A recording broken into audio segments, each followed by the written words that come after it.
For the standard price of admission of $70, you can have 30% of the content in Star Wars Outlaws. It'll only take you another $70 to get the rest.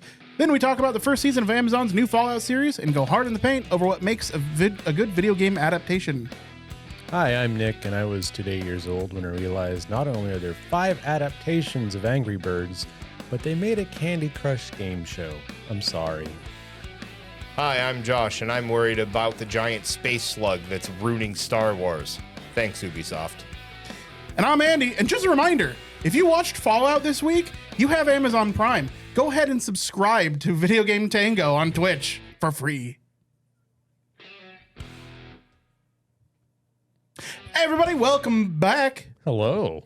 Welcome back. If you were watching the stream, 1, you'd see Josh dancing. 2, you'd realize I found a way to delete part of myself. Oh my God. Come join us on Twitch. Nick got delorted. Well, hey, we're back. We're going to talk about, we talked a little bit about it last week. We're going to talk some video game news briefly. We're going to talk our thoughts on Fallout. And then we're going to talk our thoughts on a little something we like to call video game adaptations. Because that's what they're called. We coined that phrase. Yeah, for sure. So Josh, why don't you go ahead and open us up with the news? I'm gonna come in heavy with my Jim So style. Breaking news. Yeah, Ubisoft is shit in the bed. First off, if it's a single player story driven game, I'm just gonna say this for everybody in the back: there does not need to be a fucking season pass.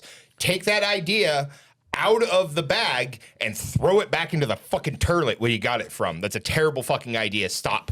Just fucking stop. Let's back up a few steps out of the porta potty. Anyway, what game are we talking about? We are talking about, sorry, I'm heated right out of the game. Right off the fucking line in the pod race, I'm heated. We're talking about podcasting. Yeah, it does.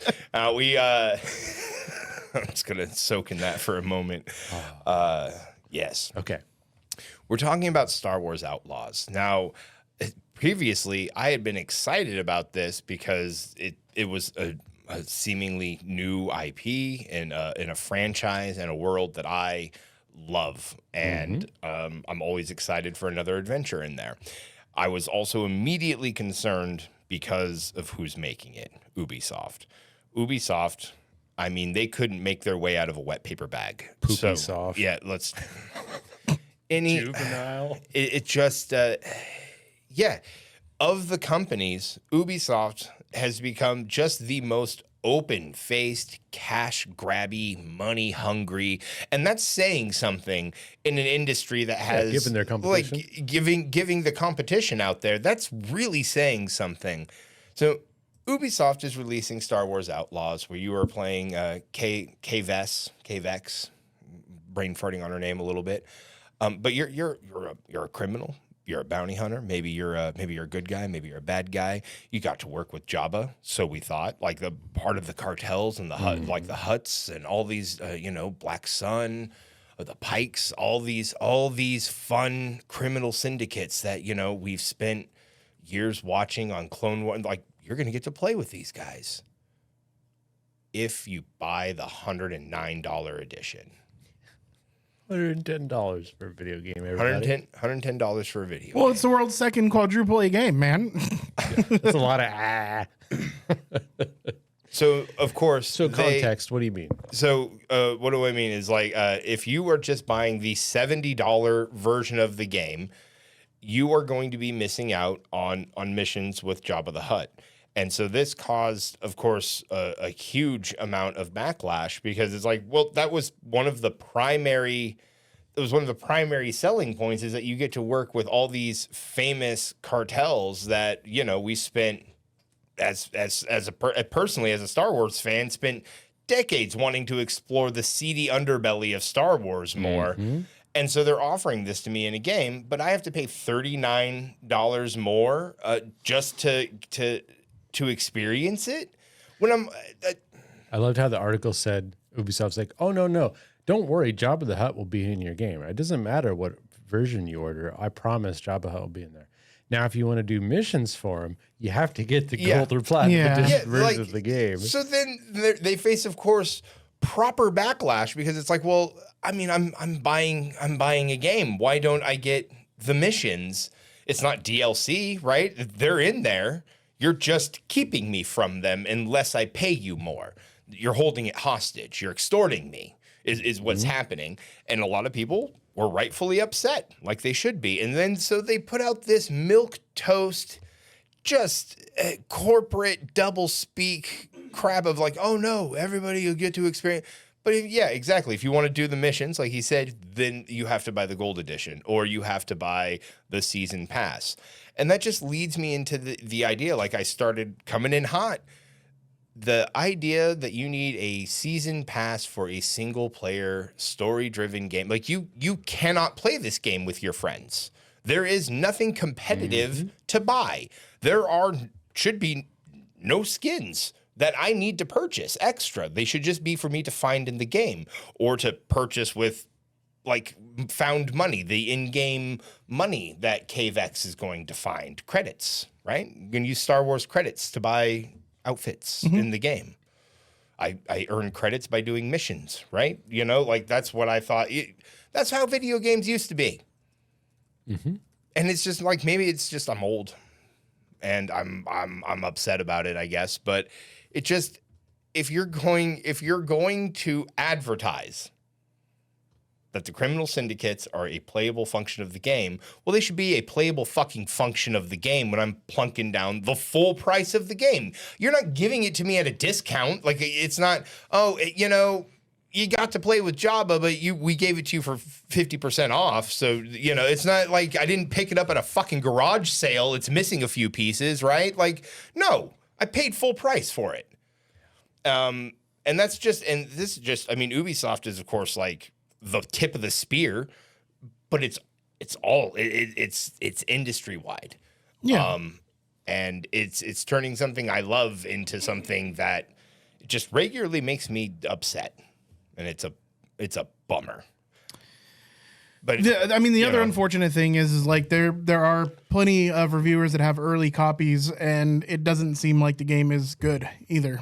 So they can't specify, right? Because like the only thing we're getting now is leaks. So again, they're unsubstantiated, but it does seem like reviewers' early opinions of the game is that it's not great. Now, it's pre-release. It's an early build of the game, so who knows? It could get better. There's also a chance that review copies don't have all of the content of the game, or that they start at a different point other than the beginning. Shit, but if you buy the regular price copy, it's not going to have all the content of the game, brother. Like, I mean, yeah.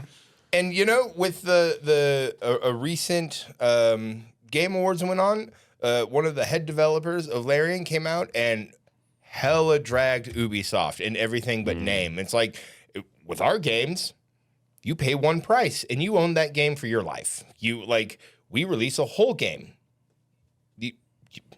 Did I have to wait for a DLC to finish Baldur's Gate? Can I not, in Baldur's Gate 3, can I not play with the Zentarum? Can I not interact with the Zentarum unless I bought pay the thing? $40. Yeah.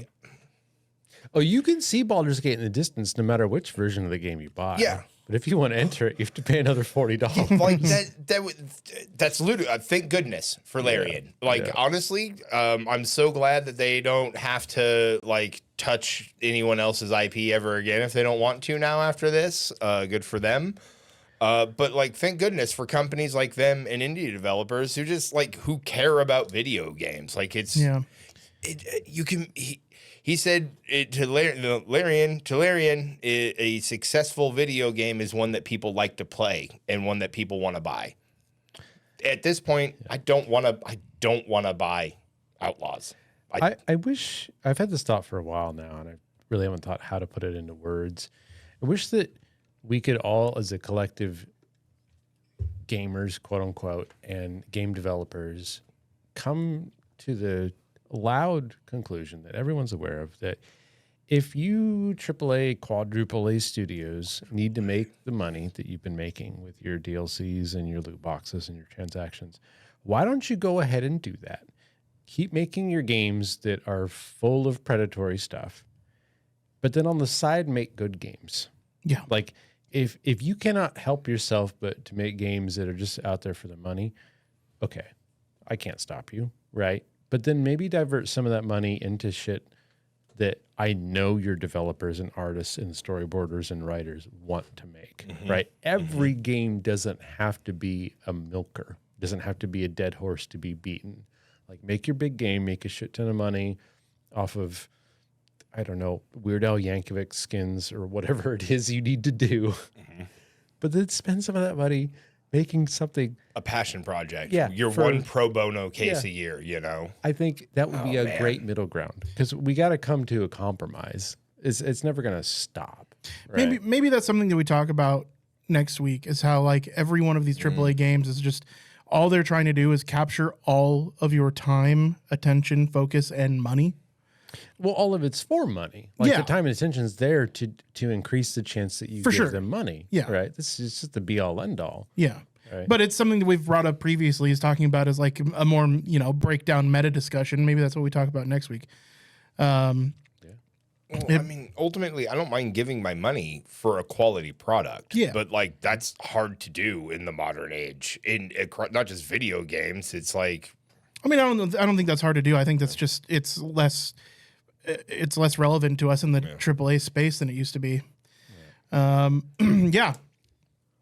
Well, With that said, let's talk about Fallout. let's talk about Fallout. Specifically, Amazon's new series, Fallout. last week we all watched the first episode just before the podcast. Right before the podcast, was because fun. it came out at 6 p.m. our time, and we podcasted just shortly after that.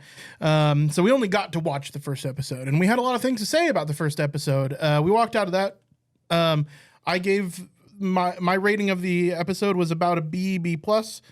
Yeah, I was concerned. C plus B minus on that Yeah. first episode. Felt And very then- rushed to me. I think Josh, you were about an A range. I think you're a little bit more excited than we were. Yeah, B. I think I settled in at a B plus, low A. Yeah, for Yeah. the episode as a whole. This might feel random, but I feel it's a really good time to point this out. Something I've learned growing up is that your goal in finding someone who reviews things for you is to find someone who likes the things that you like and doesn't like the things that you don't like. So when Josh says he likes this as an A and you like it as a B and I like it as a C, all that means is that for me it's a C and for you it's a B and for him it's an A. Keep that in mind. Yeah, and that's actually why we try to stay away from like rating things. But it is sometimes it is valuable. There's value in giving it like a qualitative form Once you know, of rating. once someone knows what you like and don't like, Right. and you say something's a B, that gives them a very quick and easy answer as to how they should feel about it. Yeah. That said, we typically try to stay away from giving things ratings like a 1 to 10 or a 1 through 5 or an 8. It's and reductive. F. It is reductive, but it does simplify, right? I mean, that's obviously it's reductive. It simplifies. So at the end of the day, like we sometimes do give ratings like that just to better qualify how we feel about something, because especially with me, sometimes I just kind of run away with thoughts and don't complete my thought the way it should be. So sometimes I think it brings value sometimes to give like a qualifier. That said, We've all seen the entire first season. Excuse me. yes. So now it's a week later. We have all watched the first season. I'll give brief thoughts on, because I don't think we're going to get much into spoiler territory here. I think we're just going to talk about the things that we liked, disliked about the show. So I was pretty okay with the first episode. I felt good about it. I think there was a lot of good that happened in the first episode. I think it was well made. I think it was well acted. And then I watched the second episode, and boy, oh boy, did I fucking hate it. There are actually most of the scenes in the second episode, I thought, well, that I don't feel that needed to take place. I wonder why they're doing that. So of course, I'm giving the show a little bit more time to explain itself. Then it goes into another scene where I said, well, I kind of fucking hated that scene too, and I'm not sure why we did this and that. And ultimately, I walked away from episode 2 thinking, like, if this is what the rest of the season is going to be like, I don't think this show is for me. Yeah. Watching the third season, or the third episode rather, I thought, okay, well, this is picking up pace a little bit. This is going a little bit more where I like it, but I still had the bad taste in my mouth from the second episode.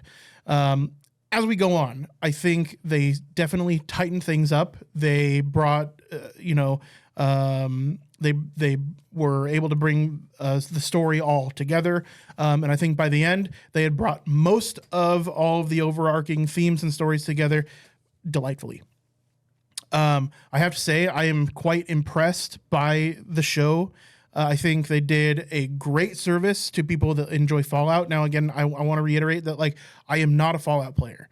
I played through a good 30% of Fallout 3. I played the first 2 games to completion. The third one, I got maybe 30% of all of the game. The fourth one, for me, felt like an extension of the third, and I never played Fallout New Vegas. Well, that's not true. I tried to play Fallout New Vegas, and I've owned it, and I think I've put like 15 minutes into Fallout New Vegas. I gave it no time at all. Fallout 4, I gave a little bit more time than New Vegas, but we're talking a couple hours. So I am not a Fallout enjoyer in the way that others are. I appreciate it for its themes. I appreciate it for its look, and like I very much compare it to BioShock, where it has a very defined look and theme and feel. And I think that the Fallout TV show did a great job of feeling and looking like Fallout. In the way that characters interacted with each other. And as the show went on, I think that got even better. I think with the overall tone, look, and theme, I think they absolutely fucking nailed it. I am not one that's going to recognize all of the fan service that's given to you. And when I mean fan service in this capacity, I mean that they are serving the fan an accurate representation of the games and throwing in like throwing in items that are accurate to the games, throwing in themes that are accurate to the games, and characters that are accurate to the games, without it being in your face and without it being, shoved down your throat, so to speak. I think it was just a very good adaptation of what I know Fallout to be. It seems like fans also agree for the most part. I know that there are some that are unhappy with the results of the Fallout series, but I have to say, as like a non-Fallout enjoyer, I was able to appreciate how Fallout it was, but also enjoy the show. At the end of everything, all things said, from point A to point B, I feel like it was a little bit rocky. I feel like it's bookended by an extremely good episode at the beginning, an extremely good episode at the end. I feel like it's, rocky in some spaces, but for the most part, I think it is an incredibly enjoyable show. You want to go second or third?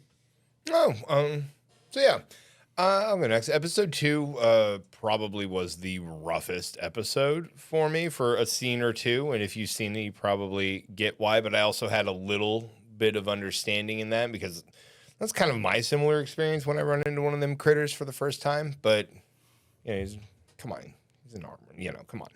But anyway, overall, I think the show fucking nailed it. Because my most recent video game watch was Halo, so yeah, having Halo rinsed out of my mouth by Fallout was super refreshing. Everything, starting from the ground up with set design, it wasn't just fan service, it was a service to Fallout fans.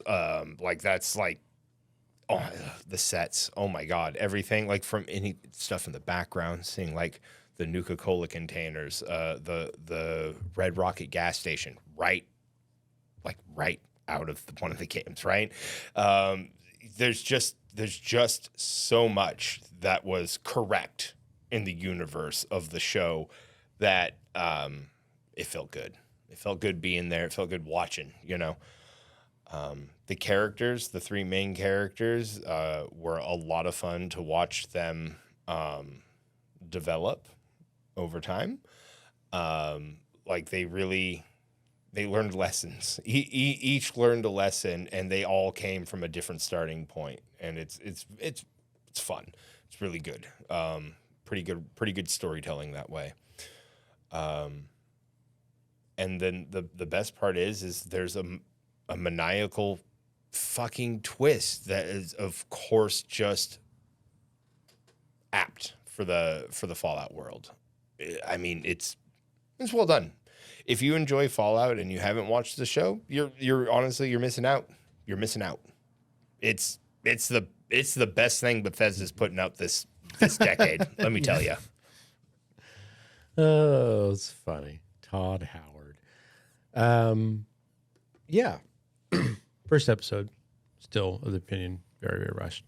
And I think that was one of the main problems in episodes 2 and 3. The show flounders. And it flounders on first watch because I didn't realize what they were trying to do in its entirety. Modern day TV, for me, has a problem. I mentioned before, I'll mention it again. It makes characters make choices to fit the plot they have in mind. And it does not develop a plot based off of the choices that characters would make. It's backwards. And what I mean by that is episodes 1 and 2 and a little bit of 3 really feel like they're attempts at getting every character and the audience's awareness of what's going on into a specific place by the end of episode 3, which requires the characters and the story to go places that seem kind of crazy and weird and bad. So right there with you, episode 2, it floundered a lot. I came to the conclusion after watching the majority of the first season that I realized what they were attempting to do. And it's something that's kind of hard to do when the character isn't allowed as much time as they would in potentially another show. Maximus, who you're introduced to in the first character or in the first episode, is very dumb. And I mean that in like a Fallout sense. He's not cunning. He's not perceptive. But they try to show him as having next to zero redeeming qualities at character introduction besides his drive to be what it is he wants to be. And you combine that with their need to introduce a general audience to the Brotherhood of Steel and the Enclave and the Fallouts and the Vaults and the Wastelanders and the Surface and the Monsters and all that. It just doesn't work. And I'm, like you said, I'm glad I forced myself to stick with it because after I realized they are trying with this show and I'm able to turn my brain off and stop asking a million questions like, well, if that happened, this, or how does that work, this, that, and the other thing, and just be like, stuff my face with popcorn. Whatever happens, happens. Don't ask questions. Treat this like an anime, right? Oh, this is happening now. Okay, cool, right? By episode 4 or 5, somewhere in there, I was like, okay, they've been able to introduce everything. They can now move forward at their own pace that they want to do. And it's really the latter half of the season, episodes 5, 6, 7, 8, where you feel like, okay, things are cohesive now. Things are moving in a direction. They have some breathing room to start actually getting the vibes of Fallout correct, right? Because it's a lot like making like a stew.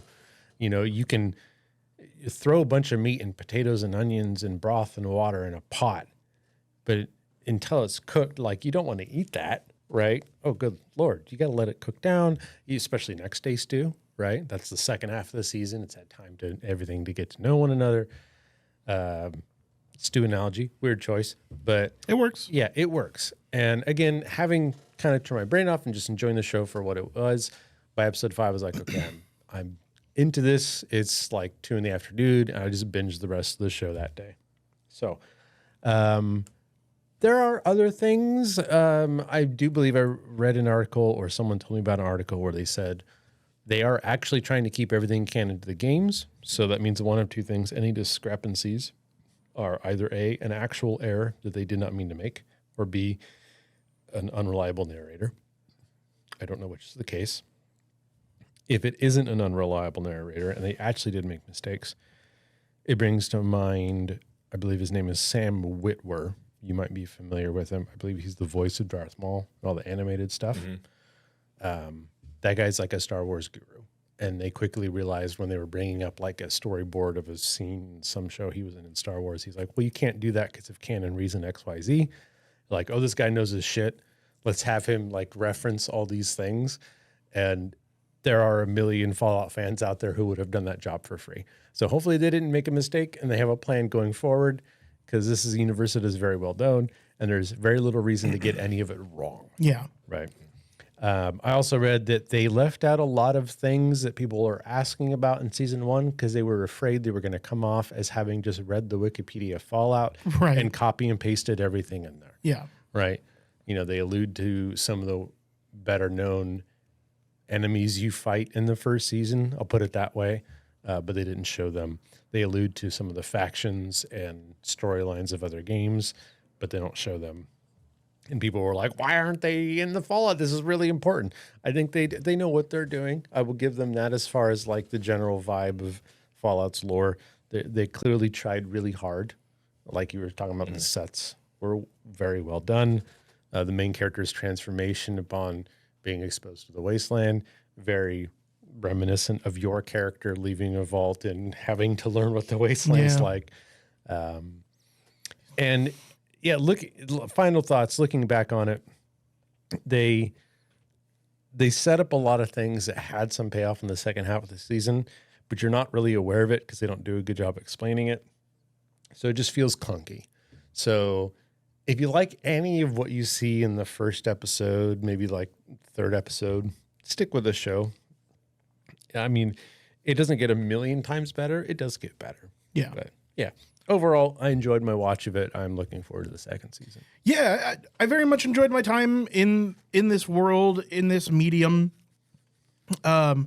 It's interesting because you didn't say it outright, Nick, but it's almost implied by your review. And then Josh, you did say it. You said of the 3 main characters, which is interesting because I think very distinctly they have 4 main characters and 4 main storylines. I think the characters you're referring to are Lucy, the Ghoul, and Maximus. Am I correct? Fourth? The 4th would be, I can't remember his name, but Lucy's younger brother. Yes. In the shelter. And it's one of the better part of the shows. I know it's a really excellent part of the show. Excuse me. And what's really interesting about that is I have noticed this throughout reviews, through reading reviews, through reading what people have to say online, that there are 3 main parts to the story. And I think that there are very distinctly 4. missed that because It occurred to me when we talked about it previously too. Well, because he's very much another. He gets very much especially a protagonist. Yeah, like, by definition of the word, someone who goes through change in the story, right? And gets easily as much screen time as the others. Now, in some cases, you have the others working together, the Ghoul and Lucy, or Maximus and Lucy. And I think that if you were to look at the individual screen time that each of them got, I think the Lucy's younger brother in the vault gets just as much. And I think the importance of the story, of his story, is just as important as the other 3 arcs. Plays Norm. Yeah, and he's really there, I mean, for a lot of good reasons, but more importantly, as a character that a general audience can learn what the deal is with vaults.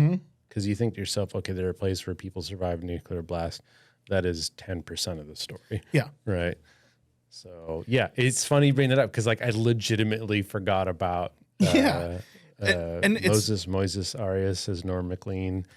Yeah. It's interesting because, everything that I read and everything that I hear talks about the 3 main characters and their story arcs, their growth, etc. Where I think we saw actually the most growth in Lucy's younger brother, and like we saw a lot happen with Lucy's younger brother. Like he that was almost a Silo-esque show, right? Where a fucking Mega Bloks version of it, but for sure. So I keep hearing 3 main character arcs, and I'm like, there's really 4. There is 4. There's distinctly 4. It's funny. The first 3 episodes have the exact same directors and writers, and then they switch to different directors and writers after that, and suddenly the show gets good. I know, which is interesting because a lot of people feared that it would get worse as the show went on, but I think it very clearly got better. Let's see. Yeah, I think that's enough Fallout. Given that we want to talk about At the end of the day, if I had to qualify it, I would say, and this is where our next discussion is going to go to, I would say, as far as a series, a television series, and how much I enjoyed it, I would give it a B plus A minus rating. As far as a video game adaptation, I would rate it higher. I would say a strong A, maybe even A plus for a video game adaptation. And that's what we're going to talk about in the second half of the podcast here is we're going to give our thoughts and kind of dissect a little bit of what makes a good video game adaptation, adapting it to other forms of media. So I'd like to give you guys a chance to go ahead and share your stuff. Video game adaptations. Well, I wanted to point out that we cannot talk about all adaptations. Some of them are obvious adaptations of like children's games, or more specifically non-Western audience. Like we're talking about how anime is routinely tied into a video game, usually from inception. And those exist in their own categories, right? And then you have standouts like Pokemon, which is a family-friendly Nintendo product, which go hand in hand. So what are we talking about video game adaptations? Well, we're mostly talking about the idea of Western games, or at least a Western audience, and attempting to take a video game and turning it into a movie or a TV show. Is there any other side categories that you guys wanted to talk about? Something I might have missed? Video games turn into books? Or? No, not really. Yeah. I mean, I think the biggest one is games into a movie format. Because I don't think we get game books and stuff. Those are usually, I don't know. I mean, we could movies into a game format. I mean, sure. Yeah, but I mean, that would be a whole other discussion. That's a whole other thing. So because less common too. I wouldn't mind talking about something like the Halo books, but maybe we table that for another time.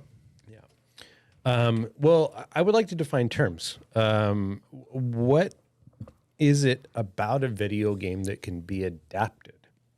Like when you're adapting a book to a show, that implies certain things. If you had to apply broad categories to video game, you have the narrative of the game, if there is any, which there isn't always. You have the set and setting and lore, right? Mm-hmm. What makes up the meat and potatoes of the universe that you see and experience. Yeah. You have the vibe, which is like, what is the thesis of this show? Like, what is a Studio Ghibli movie, right? Like, if they had anything tying them together, right? What is the thesis of Batman or of Fallout? That's the vibe I'm getting at. Yeah. And then finally, you have the, I don't really know a word for it. Fan service isn't correct, but the icons of this show. Like, you can't have Halo without Master Chief. Yeah. You could, like Andor did Star Wars without Luke Skywalker, right? But it still had, like, TIE fighters, right? Yeah. It has something to tie it to the universe. Honestly, I disagree. I think some of Star Wars' best stuff is without Luke Skywalker. Didn't say it was good or bad. I just said that, like, Andor didn't have icons of Star Wars. Yeah. It didn't have, like, Darth Vader in every episode, or, it was a good show. Wookiees. Yeah, and it was a good show. Like, it's not just good Star Wars, it's good TV. So it's clear that, like, you do not have to have all of these. It's obvious for an adaptation to be good. For sure. But the less you have of them, the more you have to ask the question, why is it, are you adapting it, right? The biggest elephant in the room is kind of a malaise upon video game adaptations that is thankfully starting to end. And it's that any adaptation of a video game like The Last of Us, I mean, really that recent, like, pardon me if I forget some good, Arcane. There are some, obviously, yeah. Yeah. It has been considered trash. Like, we have things like the original, like Resident Evils, the original Mario Brothers, like, it's kind of in its own category, but, like, the idea of, like, we need to make a video game adaptation. We'll give it as little money as possible. Whoever wants to do it can do it. Like, it's already fucked from the start. Yeah. Right. So for decades, we had bad video game adaptations because everyone was expecting bad adaptations, so no one gave them money to do good adaptations, and it was this kind of vicious cycle. I think that we're finally getting out of the bad video game adaptations simply because I think all entertainment industries are just starting to realize that video games are a serious medium. I think for a long time, I think studio executives for a long time, when they heard, oh, we're going to adapt a video game, they're thinking Mario Brothers or something as simple as that, not understanding that they Go-kart have racing and Tetris Right. and Pac-Man. Yeah, and right? how do we turn these video games into fucking movies? And like, what does Pac-Man have? It has a vibe, arguably. Sure. It has icons. Yeah. It kind of has a set and setting. It doesn't have a narrative, right? So when you go to adapt something like that, like they did the Emoji Movie, which I feel is video game adaptation adjacent. Yeah. Like, what are you working with from the start? Your building blocks are all but non-existent. Right. Right. So when you make a Blood Rain movie, which already at the start barely has any identity of its own other than the iconic main character and that there's vampires, yeah, your adaptation's gonna suck, right? But then I think there's also a unique challenge in video games when you think of like, people love Resident Evil, the games, right? And Yeah. the games themselves individually they have their own differences, but they fit a very distinct vibe that any gamer would know. But it's kind of hard to immediately on the spot explain like what is Resident Evil's vibes. Oh, right? yeah. So when you try to translate that into an adaptation, especially for an audience who doesn't play them, what does it end up being? A movie about monsters and zombies. Yeah. Right? And how many of those do we have? But those can also be good. Like, They can. You just have to know it going into it. yeah, for sure. Right. So we want to talk about, like, let's go back to the early aughts. We got a million zombie flicks, a million zombie shows. We got The Walking Dead, Zombiegeist. 28 Days Later. It was everywhere. Like, zombies and pirates took over the early 2000s. They were just everywhere. And did we get some good movies out of that? Absolutely. There's plenty of good zombie movies, plenty of good zombie adaptations. But years after that, we get blessed with a video game adaptation like The Last of Us, right? Where it is as simple of a story as it gets. It is a zombie apocalypse. Now, what I think it does better than most zombie movies is zombies are only one of the threats and not even like the biggest one, right? You have what I think The Last of Us does so much better than most zombie movies or properties is they explore humanity in the apocalypse. Yeah. I Right.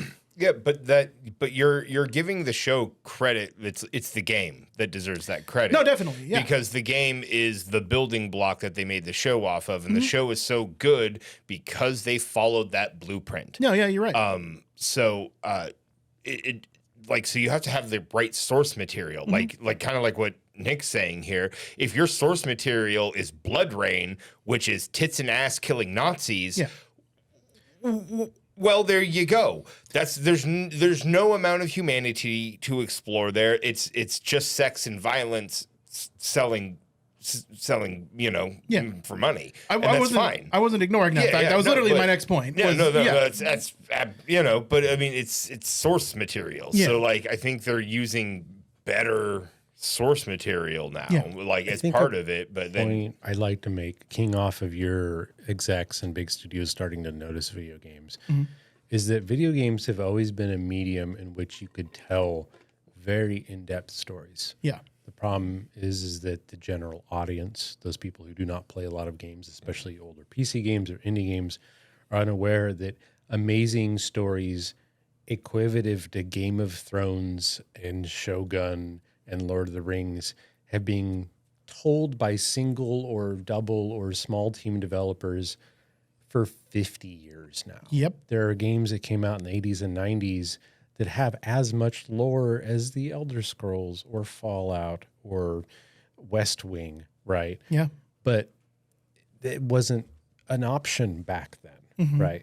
So now that graphics have kind of reached kind of a peak in the sense that like how much more realistic can we get, and video game companies have had as much money, at least the AAA ones, as they could possibly need to make whatever they want to make. They start realizing, well, we can do the vibe and the set and the setting and the icons, but maybe we need like a narrative, right? And you brought up Last of Us. Like, I'm of a firm opinion that Last of Us could still be really well done, and you could take out the zombies. I agree. Because at the end of the day, what does it have going for it? It's extremely well written. And like you said, they did a really good job. And one of the first times in recent history where they said, hey, let's adapt this video game and not fuck with the story. Yes. Right?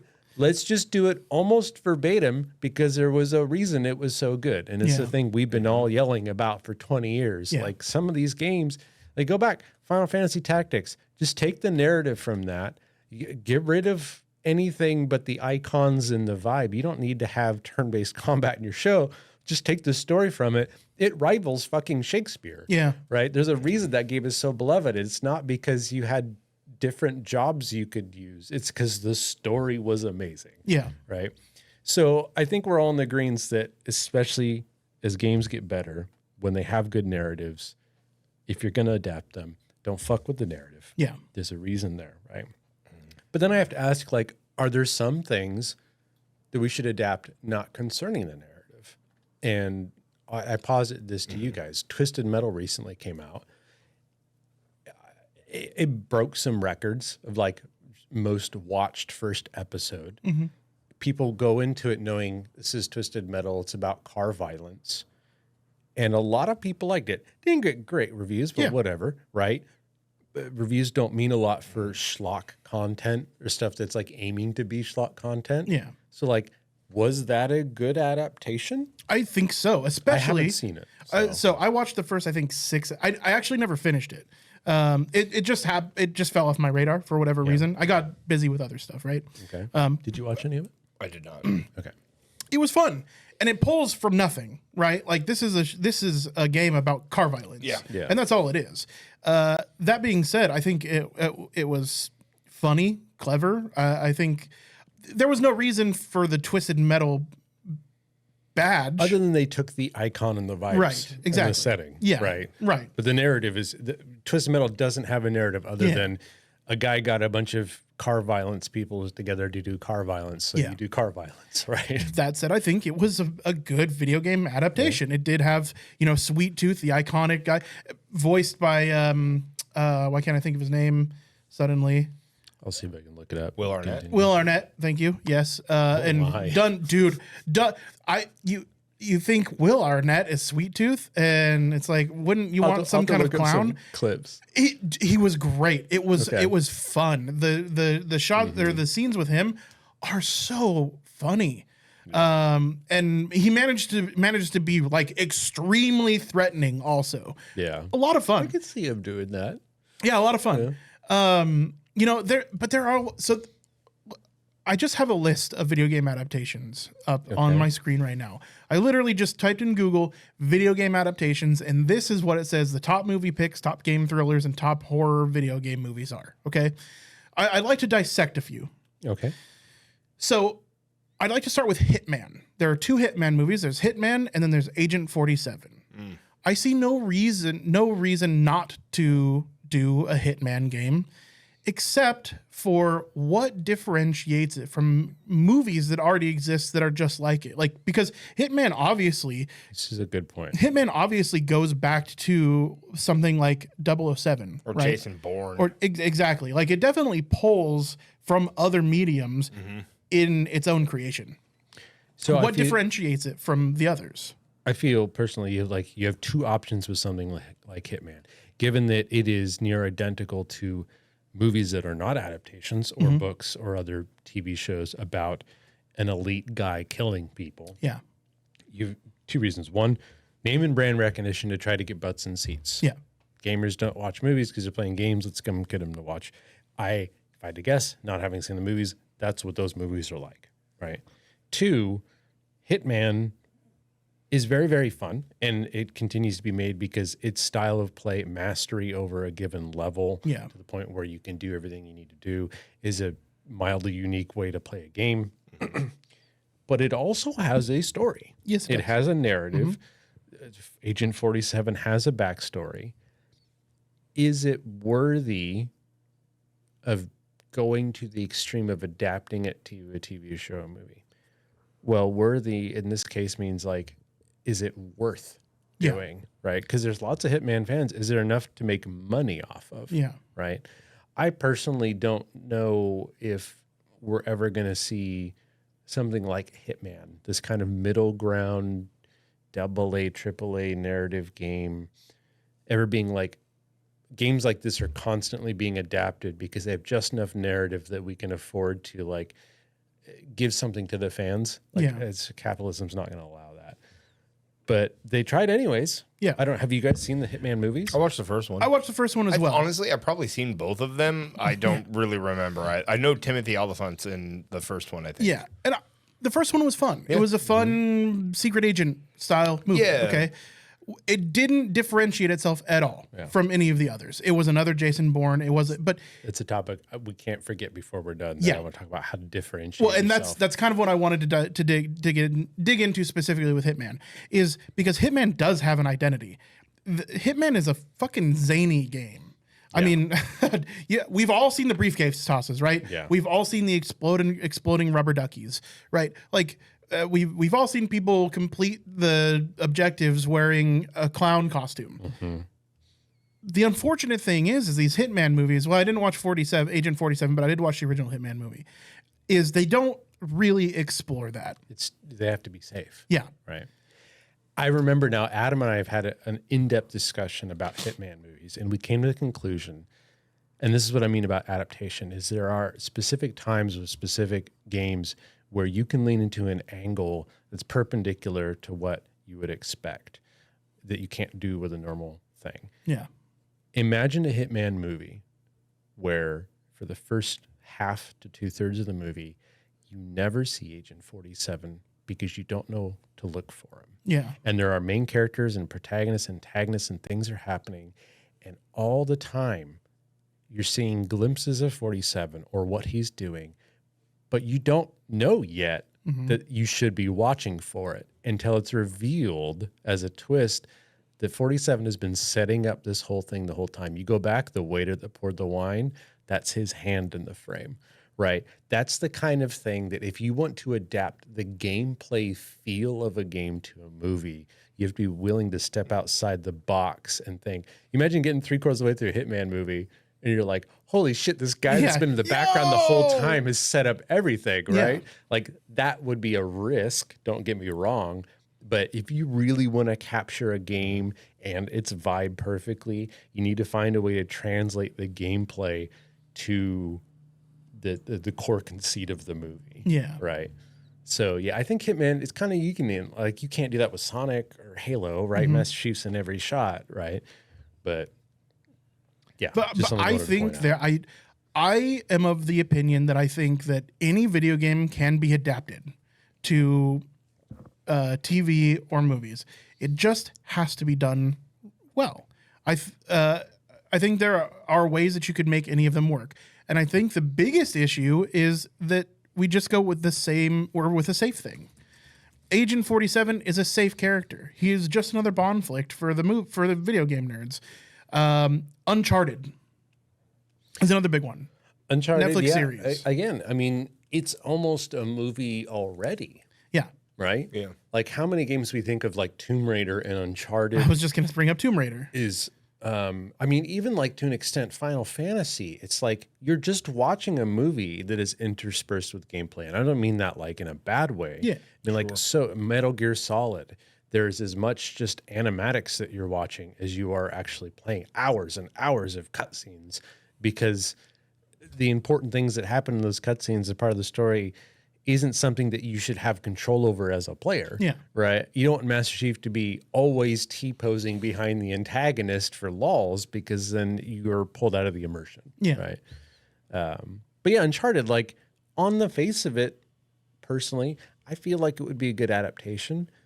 But if you don't take the icons and the vibes from these correctly, it becomes this whitewashed action adventure film. Yeah. It's Dwayne The Rock Johnson in cargo shorts. Well, it's right? it's. Did you watch it? I've seen Uncharted, yeah. I've What did you watched think the about it? first two episodes. What'd you guys see? Oh, I mean, I watched Uncharted the movie with like Tom Holland Yeah, and yeah, Mark yeah. Wahlberg. That's what I, I thought that was thinking I thought that was a multi-episode thing. No, it's just a movie. I watched it It's on a movie. Netflix. I Yeah. I assume I think it's just a movie. It might be. It was all right. It was all right. Like you played the games? No, I haven't. Okay. To me, it just felt like ham-fisted, culturally aware of them. zoomer-brained version of Indiana Jones. Everything happened so fucking fast and for seemingly no reason. I did feel like It was just action. it was like it was watered down Indiana Jones. It was Indiana like, Jones with extreme levels of ADHD and like an insane amount of CGI. Most of the rooms they are in are completely green screen. COVID and cheaper to shoot than on Yeah. location, right? For sure. You have any more? Because I want to pivot a little bit. I mean, there are other instances where you have something like Rampage. Why, I understand you can adapt Rampage, and that is a good reason to get butts and seats for Dwayne The Rock Johnson to face off against a giant reptar style, dinosaur and a giant gorilla, I guess. And giant The wolf. idea of like, again, what is Rampage but a parody / pastiche of monster films of yore, and now you're readapting it back, right? There's two ways you do that. One, you lean so fucking heavily into the vibes and icons and settings of Rampage that it becomes purely a pastiche, meaning like a good intentioned parody for the fans. Yeah. Or B, it's just utter Dwayne schlock. It's right? Dwayne Schlock. Like, Yes. like there's only two ways you can go with something like Rampage.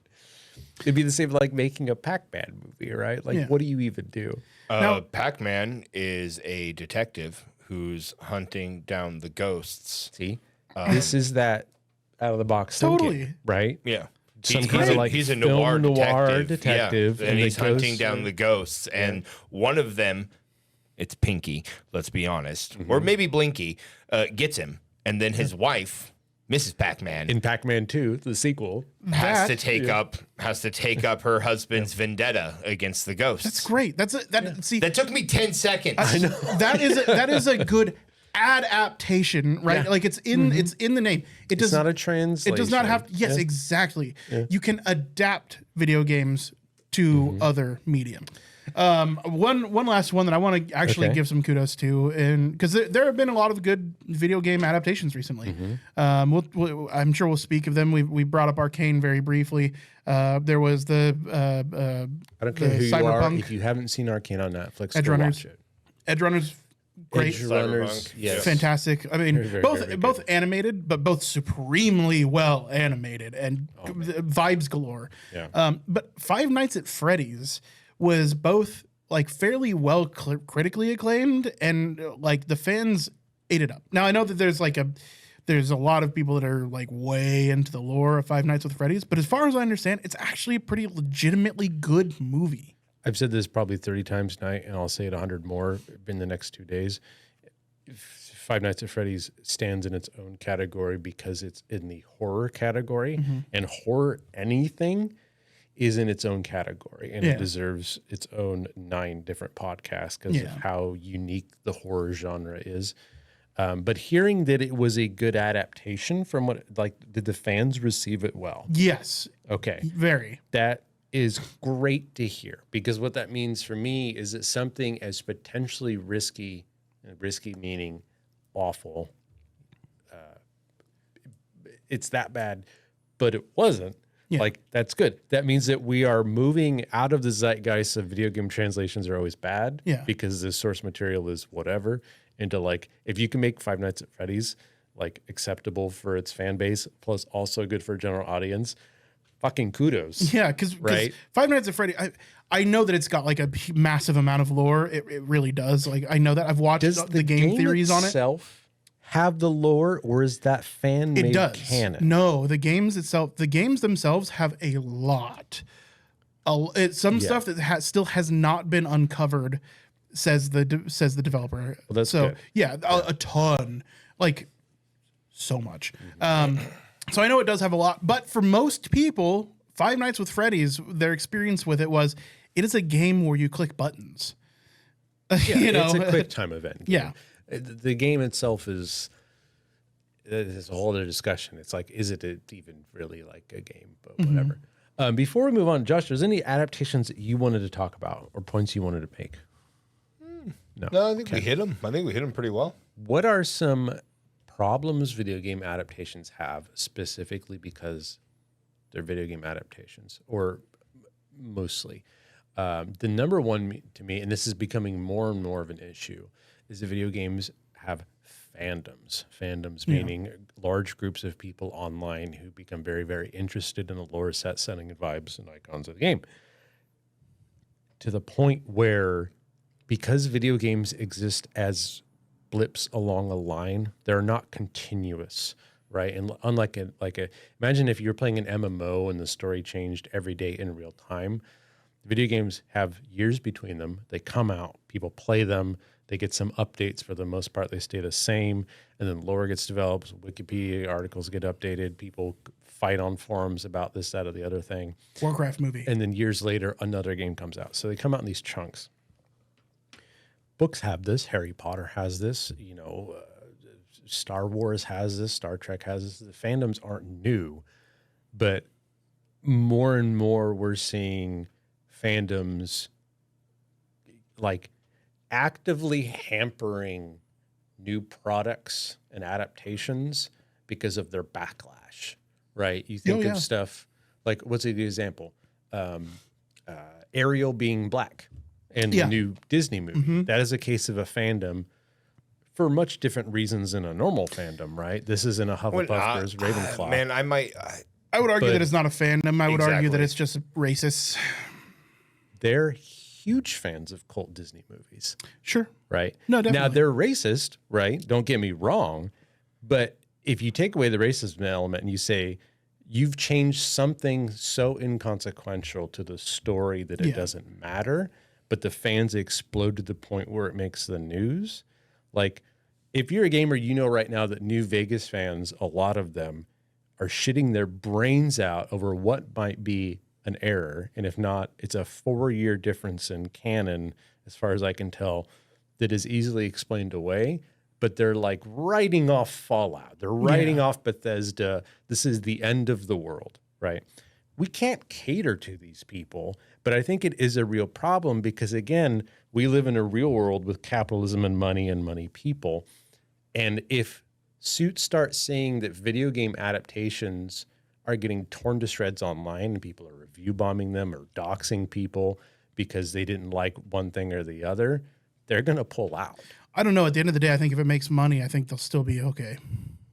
But will it make money if people go to review, like, should I watch this video game movie? Let me look up the reviews online, and it's got a 2 out of 10 because 1 million people have review bombed it. It may have some impact. I don't know. Sure. I'm not just said this might be an issue. Yeah, I'm not trying to negate what you're saying because it does. It's not like it doesn't have any impact.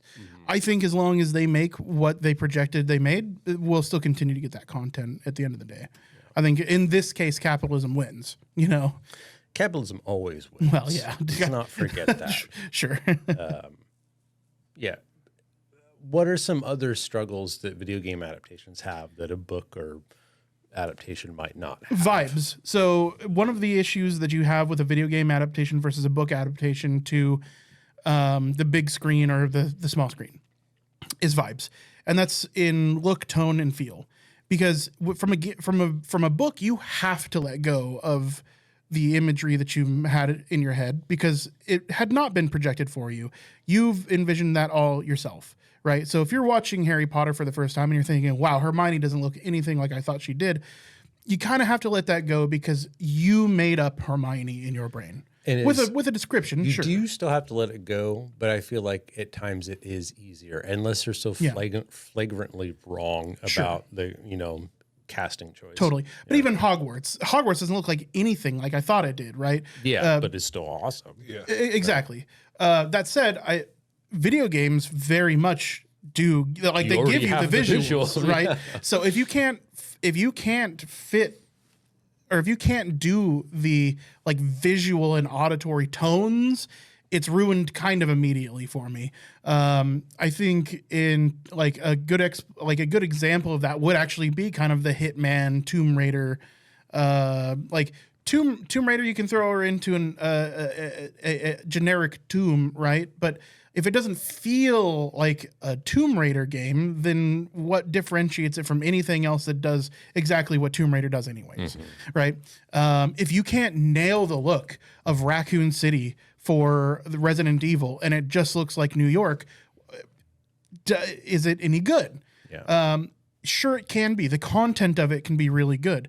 But I feel like that's a constant struggle for video game adaptations, is nailing the look and the vibe. Yeah.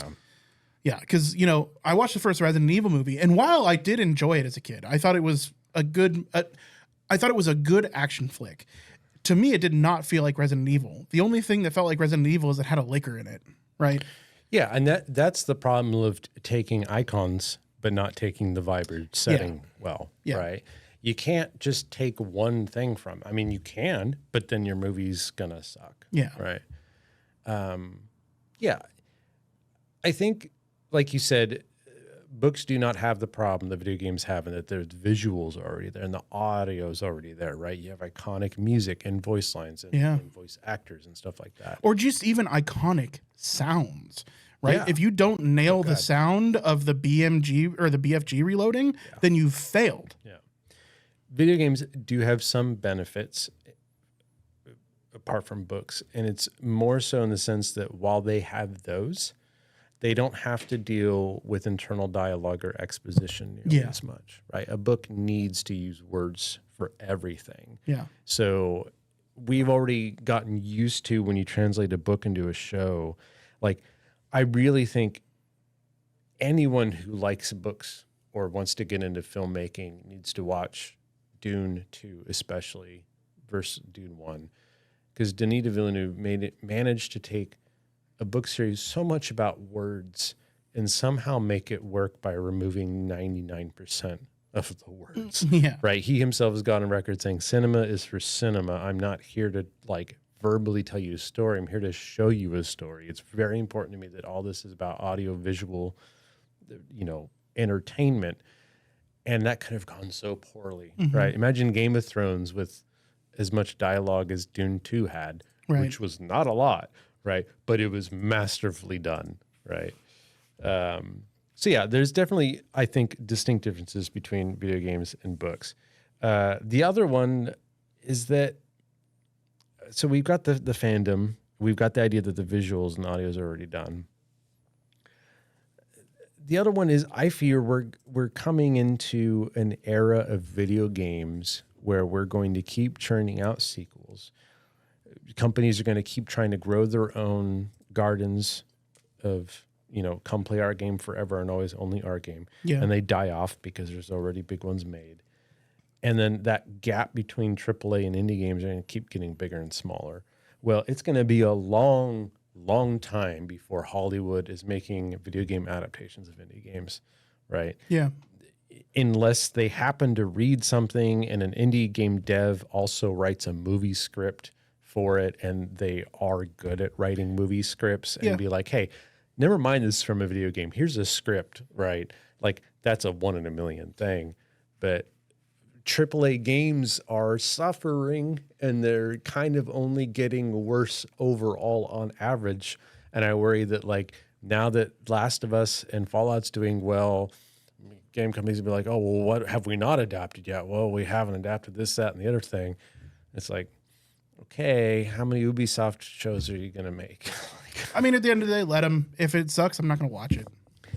Yeah, but then we fall back into that trap we had in the 90s, in the early 2000s of video game adaptations, where we go through another dearth of, like, there's so many good things you could be adapting, but you're choosing not to because you're trying to be safe. Dungeon Siege. What a game to adapt, dude. I played those games a lot. There's nothing in there worth adapting. I think we're just in the era where video games do get adapted, like AAA games specifically.